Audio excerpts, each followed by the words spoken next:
The New World Order is coming. Are you ready? Stand by for insights so startling you will never look at the news the same way again. For the next 30 minutes, you will be on The Cutting Edge. This is David Bay, Director of Cutting Edge Ministries, on the internet at www.cuttingedge.org, a fundamental Baptist outreach ministry uniquely trained in black magic witchcraft, the prophesied religion of Antichrist.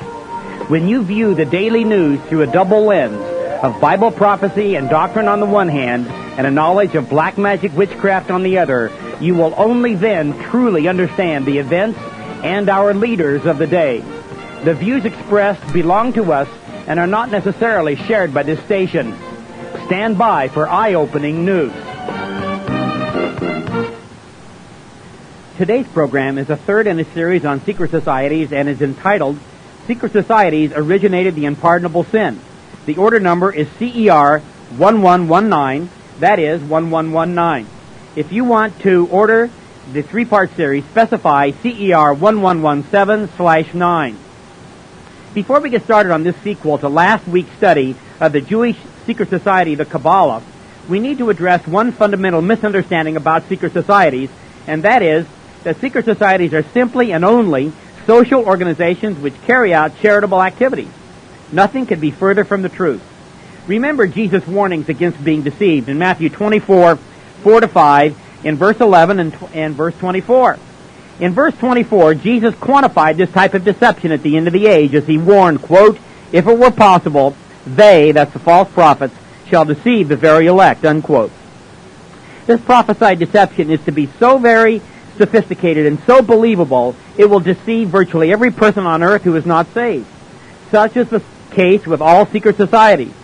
They routinely deceive, especially their own members. Freemason Albert Pike, in his book Morals and Dogma, states it is necessary to deceive their own members until it can be determined that they are ready to receive the truth. As we conducted research into this murky world of the New World Order, we have been repeatedly startled by the overwhelming approval given the secret society Freemasonry by the many guiding spirits of occultic writers. For example, Demon Master DK, writing through Alice in The Externalization of the Hierarchy, states on page 511 that the Masonic fraternity is, quote, "the home of the mysteries and the seat of the initiation," unquote.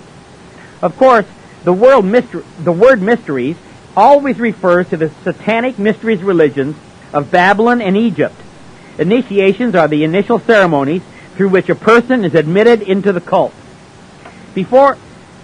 As we have shared with you before, these initiations are by their very nature satanic and life-changing. But Master DK then drops the bombshell about Freemasonry when he states, quote, "It is a far more occult organization than can be realized and is intended to be the training school for the coming advanced occultists," unquote. Master DK has just told us a secret straight out of the pit of hell. Freemasonry is of Satan, all their protestations to the contrary notwithstanding. This is true of all secret societies by whatever name they call themselves. Last week, we examined the little-known historic fact that the Pharisees, who so hated Jesus Christ that they plotted his murder upon the cross, were members of a Jewish secret society called the Kabbalah. Once we understand this fact, we can more easily understand many of the terrible statements against the Pharisees which Jesus uttered. We can also understand more completely how the hatred of the Pharisees seemed to be supernatural, how the hardness of their hearts was so great, even in the midst of the most incredible miracles ever performed. Today we shall study this subject more completely. First, we shall study the special hidden, secular, or earthly knowledge that these secret societies taught. Second, we shall study the pagan promised Redeemer for which the Pharisees were awaiting. Third, we shall understand how the Pharisees felt they simply were duty-bound to kill Jesus Christ. And fourthly, we shall see how the Pharisees could look straight at Jesus' many incredible miracles and hate him even more. The ramifications of this insight for today are extraordinary. The major reason men have traditionally joined secret societies in the past 4,000 years is that they have been promised great and valuable knowledge which must be kept securely preserved within the confines of the society. Members were taught that this hidden secret knowledge was so special, the masses of the people could not possibly comprehend them under any circumstances. This hidden knowledge was both spiritual and temporal. The spiritual knowledge was known as speculative knowledge and was taught after the men had been exposed to the practical earthly knowledge. What were some of the aspects of this practical earthly knowledge? Once we share them with you, you can easily see how a group of persons who possess these secrets could readily reach the point where they would control society economically and socially. New Age author Elizabeth Van Buren, writing in her book Secrets of the Illuminati, states rather that Pythagoras left his home in Greece to live for many years in Egypt. Pythagoras left his home in search of a prize he highly valued. He wanted to learn the secrets of geometry, and he knew that the only place in the world at that time that he could learn geometry was in an Egyptian secret society. In other words, only in a satanic secret society could Pythagoras and many others like him learn geometry. Satan had revealed these precious secrets to the priests of the secret societies for the sole purpose of using the skill in mathematics as the bait to lure the best minds in the world. Satan knew that once a man had successfully been taught something so wonderful and practical as geometry, he would be wide open to receive this false, satanic religion contained within the spiritual or speculative school of knowledge. Thus, Satan revealed this geometry to members of ancient secret societies. Now, at this point, you may be objecting, saying that there is no biblical basis for this concept that Satan can reveal this kind of knowledge to anyone. If this is what you are thinking, you are only partially correct. The Bible does teach us that God revealed practical knowledge to certain families in the Old Testament. When God was preparing to build his sanctuary, he gave Moses extremely detailed instructions as to how to build it, including the materials to be used and the individual instructions as to how to build it.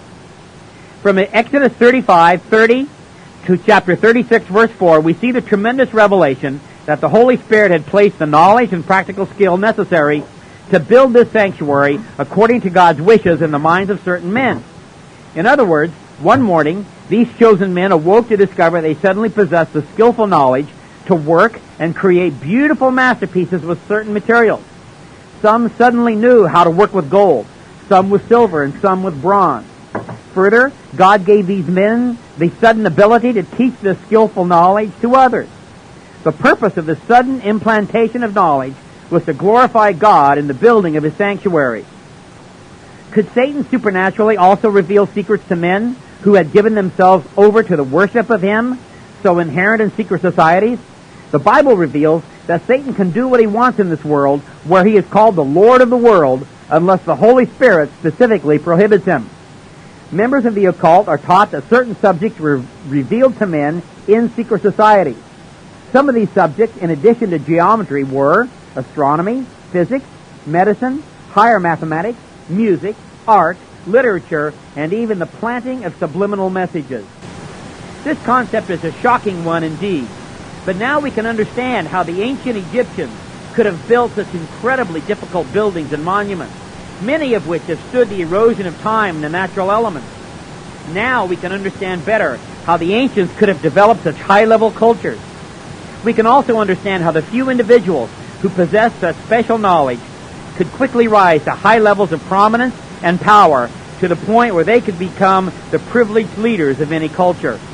We could easily see how these few individuals could accumulate vast wealth for themselves and their posterity. Satan could then use this power, skill, and wealth to further advance his kingdom. But many of you may still harbor doubts about these claims, and it is understandable that you would. After all, these authors are writing about men who lived several thousand years ago. Certainly from a vantage point of this many years, authors may misunderstand some of the historic material. Is there any indication from today's highly technological society that Satan intervened in the minds of men who were worshiping him through secret societies in order to impart sudden knowledge? Indeed there is, and some of these men are still alive.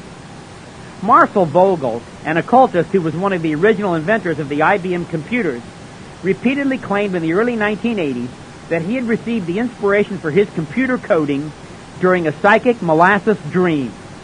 In other words, a demon worked through Mr. Vogel to create the computer. Now consider other inventors which were also occultists. Both inventors of the Apple computer were occultists. To demonstrate that the computer had an occult base, they priced their original computer at $666. Thomas Edison was a dedicated theosophist, a secret society that helped train Adolf Hitler. The developer of the xerographic process credited his invention to a psychic dream. And the demon master DK, writing through Alice Bailey in The Externalization of the Hierarchy, reveals that the atomic bomb, quote, emerged from a first-ray ashram, which is a demon, working in conjunction with a fifth group, which are scientists working for the American government, unquote. If this information is true, it would explain how the tremendous explosion in knowledge and invention, which the world has seen since approximately 1917, has occurred. Within a person's lifetime, the world has reached a point where the economy can be global and can be so structured that no one can buy or sell unless they take some kind of a mark. The world has reached a point where rulers could keep track of their subjects every minute of every day. The world has reached a point that cultural and linguistic differences that have historically kept the peoples of the world divided have now been overridden so that we can see the one world economy, religion, and government forming. None of this apparent fulfillment of God's end-time prophecy could have been possible in the horse and buggy days of the past. This approaching scenario is possible only because of the tremendously sudden explosion of knowledge in the 20th century. Thus, we can see how the secret societies were able to lure the best minds in the world in every age, and were further able to impart to them the very practical knowledge which would enable them to dominate their culture for Satan. Secret societies are literally Satan's church by which he has passed his plan to the next generation. But now let us return to our core subject of the Pharisees. As we said last week, secret societies were also looking for the sudden appearance of a promised Redeemer. However, their promised Redeemer was not the one promised through biblical prophecy. Rather, their promised Redeemer was a man who had reached perfection through many lifetimes, that's reincarnation, and upon whom the Christ consciousness would descend at the right moment in world history to lead the world into its foreseen golden age. In other words, this counterfeit Christ for whom the pagans were awaiting is the Antichrist.